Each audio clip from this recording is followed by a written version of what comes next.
Legend அவர்கள் நடித்த leader படம் மிகப்பெரிய வெற்றி அடைந்து இரண்டாவது வாரத்தை நோக்கி மிக பிளாக் பஸ்டர் அப்படின்னு சொல்லுவோம் இல்லையா, அந்த அளவுக்கு இப்போ இருக்கு.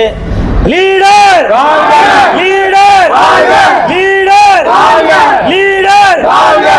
இந்த லீடர் படம் மிகப்பெரிய வெற்றி அடைந்ததை நாங்கள் தமிழ்நாடு முழுவதும் மாநில தலைவர் முத்துதுரை, மாநில தலைவி கலைவாணி, டேவிட், ரைட் சுரேஷ், இப்படி அனைவருமே தமிழகம் முழுவதும் சுற்றுப்பயணம் கொண்டுட்டு இருக்கான். இருங்கம்மா, அது மட்டும் இல்ல, இன்று மதுரையில் ஒரு சிறப்பான வரவேற்பு கொடுத்திருக்காங்க லெஜண்ட் ரசிகர் மன்ற நிர்வாகி திரு ரைட் சுரேஷ் அவர்கள். அவருக்கு என் மனமார்ந்த நன்றி. ஏன்னா இந்த லீடர் படம் இன்னைக்கு மிகப்பெரிய வரவேற்பு அடைந்திருக்கு அப்படின்னாக்க அதற்கு காரணம் நிர்வாகிகளும் ரசிகர்களும் தான் முக்கியமான காரணமே.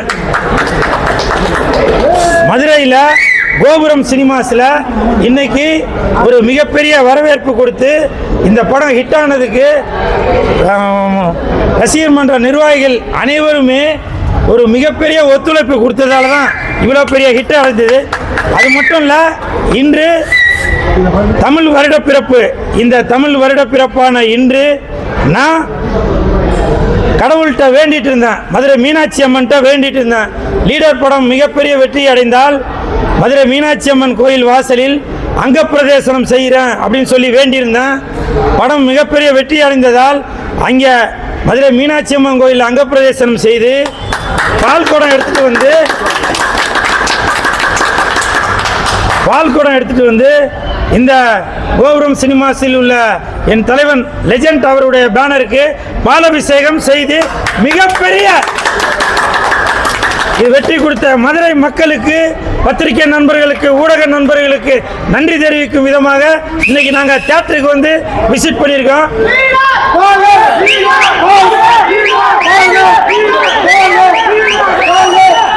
அதே மாதிரி இன்னைக்கு மதுரையில் அங்கப்பிரதேசனம் செய்து லீடரோட பேனருக்கு பாலாபிஷேகம் செய்தது மாதிரி ஒரு ஊர்லையும் ஒரு மாவட்டத்திலையும் வித்தியாசமான முறையில் தான் போயிட்டு இருக்கோம்.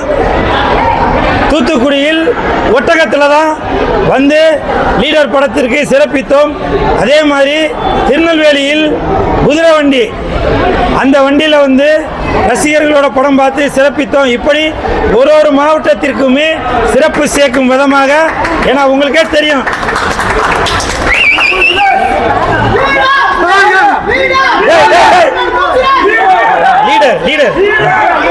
லீடர் சொல்லுங்க. அதே மாதிரி ஒரு மாவட்டத்திற்குமே கூல் சுரேஷ் வந்து எப்பவுமே ஒரு வித்தியாசமான கெட்டப்பில் தான் வருவான், தெரியும். அதனால ஒரு மாவட்டத்துக்கும் சிறப்பாக தான் போயிட்டு இருக்கோம். அப்படி சிறப்பாக ஏற்பாடு செய்து கொடுத்த மாநில தலைவர் முத்துதுரை அவர்களுக்கு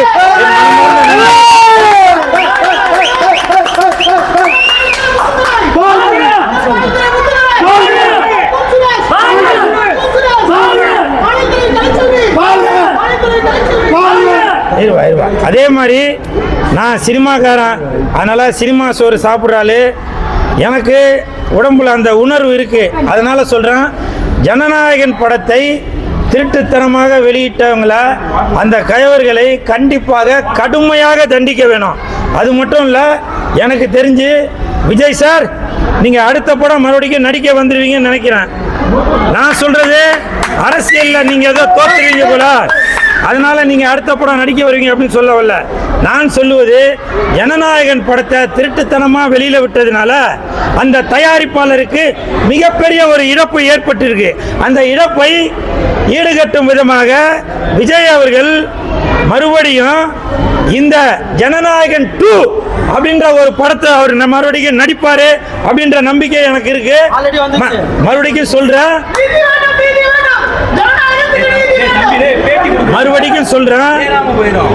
விஜய் சார் நீங்க நடிக்க வந்துருவீங்க. அரசியல்ல நான் அதை சொல்ல வரல, வேற யாரும் அதை திரிச்சு போட்டுறாதீங்க. நான் சொல்லுவது இந்த ஜனநாயகன் படம் நெட்டில் வந்ததுனால தயாரிப்பாளருக்கு மிகப்பெரிய இழப்பு. அதனால் அந்த தயாரிப்பாளருக்கு நீங்கள் மறுபடியும் ஒரு படம் நடித்து கொடுக்கணும். இது நான் மட்டும் இல்லை, உங்களுடைய ரசிகனாக, உங்களுடைய கோடிக்கணக்கான உள்ள ரசிகர்கள் ஒருவராக நான் சொல்கிறேன். ஏன்னா நிறையா பேர் பயப்படுவாங்க, ஐயோ விஜய் நடிக்க கூப்பிட்றாங்களா, அப்போ அரசியலில் தோத்துருவாரா, ஐயோ அப்படின்வாங்க. நான் சொல்லுவது, விஜய் சார், நீங்கள் அரசியலையும் தாண்டி நான் உங்கள் மீது ஒரு நட்போட, என்னுடைய அண்ணன் என்ற பாசத்தோடு இருக்கிறாள். அதனால் நீங்கள் மறுபடியும் நடிக்க வரணும், வருவீங்க. விஜய் வருவார், விஜய் நடிக்க வருவார். ஓகே. அதே மாதிரி இப்போ மன்சூர் அலிகான் அண்ணன் அவர்கள், அவருக்கு உடல்நிலை சரியில்லை அப்படின்றத நீங்கள் எல்லாம் பார்த்துருப்பீங்க. நான் காலையில் கூட அவருக்கு ஃபோன் பண்ணேன், அவரால் பேச முடியல. பிரச்சாரத்துக்கு போனாலும் அவரால் பேச முடியல. எனக்கு என்னவோ அவரோட பிரச்சாரத்தை தடுப்பதற்காக எதிர்கட்சிகள் ஏதோ செய்து ஒரு தீய வேலைகள் ஏதோ செய்திருப்பாங்க அப்படின்னு நான் நினைக்கிறேன். அந்த சதி வேலை தான் இருக்குன்னு நினைக்கிறேன். ஏன்னா அவர் பிரச்சாரம் பண்ணும்போது ஒரு இலையில வச்சு, அது சிக்கன் பக்கோடாவா இல்லை மீனா இல்லை பஜ்ஜியா சுண்டலான்னு தெரியல, ஆனால் அந்த சிக்கன் பக்கோடால ஏதோ ஒரு விஷத்தை கலந்துருப்பாங்கன்னு நினைக்கிறேன். அதனால இதற்கு உரிய நடவடிக்கை எடுத்து மன்சூர் அலிகான் அவர்களை உயிரை காப்பாற்ற வேண்டும். ஏன்னா அவர் போற இடத்துல எதனால சாப்பிட்டுட்டு வந்துடுறாரு. அதனால அவருடைய உயிருக்கு பாதிப்பு ஏற்படலாம். தயவு செய்து அவரோட உயிருக்கு தமிழக அரசு கண்டிப்பாக பாதுகாப்பு கொடுக்கணும். மாவட்டம் எங்க போறீங்க? அடுத்து திருச்சி போறோம், கோயம்புத்தூர் போறோம், சேலம் போறோம். என்ன கேள்வி கேட்டீங்க?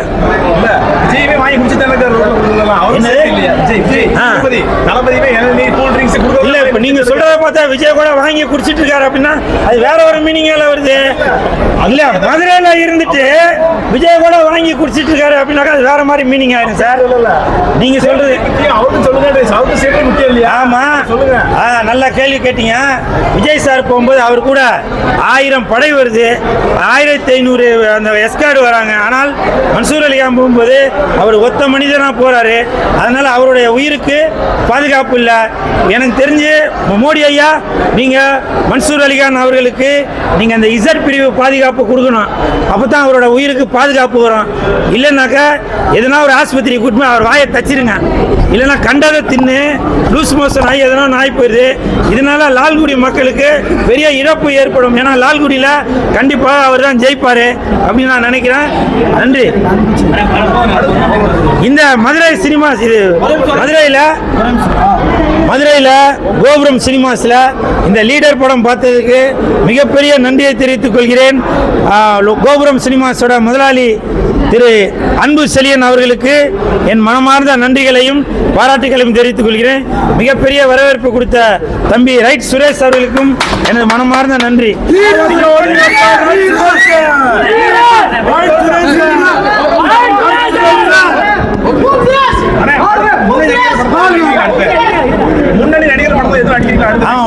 அடுத்து யார் முன்னணி நடிகர்கள்? விஜய் சாரு அவர் நடிக்க வந்துடுவாரு, அவர் படத்துல நான் நடிப்பேன். அந்த முன்னணி நடிகர் போதுமா? விஜய் சார் படத்துல நான் நடிக்கலாமா? இப்ப கரண்ட்ல நான் 6 படம் ஹீரோவா நடிச்சிட்டு இருக்கேன். ஆமா, அது விரைவில் எலெக்ஷன் முடிஞ்ச உடனே அதுக்கான அறிவிப்புகள் வரும். 2026 சிஎம் யார்? கூல் சுரேஷ் தான். இல்லைன்னா மாற்று கருத்து. ஒரு மனசுலையுமே, ஒரு மக்கள் மனசுலையும் இந்த கூல் சுரேஷ் வந்து குடிகொண்டுட்டு இருக்காரு. இப்போ கூட லெஜண்ட் அவர்களுக்கு நான் இவ்வளோ பாடுபடுறேன் அப்படின்னாக்க என்ன காரணம்? என்னோட மனசுல எந்த ஒரு கள்ளங்கபடமும் இல்லை. அதனால நல்லவர்களுக்கு வாழ்த்துவதற்காக நான் எல்லாருக்குமே பக்கத்துணையாக இருந்து கொண்டு தான் இருப்பேன். அதனால வருங்காலத்தில் இல்லை, எப்போ வேணாலும் நீங்க எதிர்பார்க்கிற மாதிரி யாரு வேணாலும் முதலமைச்சர் ஆகலாம். நான் ஆல்ரெடி நின்றுட்டு தாங்க இருக்கேன். இன்னைக்கு நான் ஓப்பனா சொல்றேன், அரசியல் இருக்கேன்னு கேக்குறீங்களா? இன்னைக்கு நான் பண்ற பெர்ஃபார்மன்ஸ் தான் ஒரு அரசியல்வாதியும் எலெக்ஷன்ல ஓட்டு கேட்கும் போது நான் என்ன பண்றேனோ, வெள்ளிக்கிழமைக்கு நான் என்ன ட்ரெஸ் போடுறேனோ, நான் குதிரையில வந்தால், நான் ஆடு மேல வந்தால், நான் மாடு மேல வந்தால், அதே மாதிரி மறுநாள் அந்த அரசியல்வாதி அவங்க தொகுதிகளுக்கு ஓட்டு கேட்டு போகும்போது அதே கட்டப்புல போறாங்க. ஏன்னு கேட்டாக்கா கூல் சுரேஷ் வித்தியாசமா பண்றாரு, அதே மாதிரி நாங்களும் பண்ணி மக்கள்கிட்ட ஓட்டு கேட்க போறோம் அப்படின்றாங்க. இப்ப நான் அரசியல் இருக்கேன்னு தெரியுதா? ஆமா, பாருங்க எல்லாமே நம்மளை பார்த்து காப்பி அடிக்கிறதா. ஆமா ஆமா, எல்லார் படத்துல தான் நடிச்சிட்டு இருக்காங்க. ஒன்னொன்னா வெளியில வரட்டும். அவரே பல சிக்கல்ல இருக்கிறாரு. காய்ச்ச மரத்துல கல்லடி படுற மாதிரி சிம்பு அவர்களுக்கு பல இடையூறுகள் இருந்துட்டு தான் இருக்கு. இருந்தாலும் விரைவில் அது எல்லாம் கிளியர் ஆயிரும். ஓகே, நன்றி, வணக்கம்.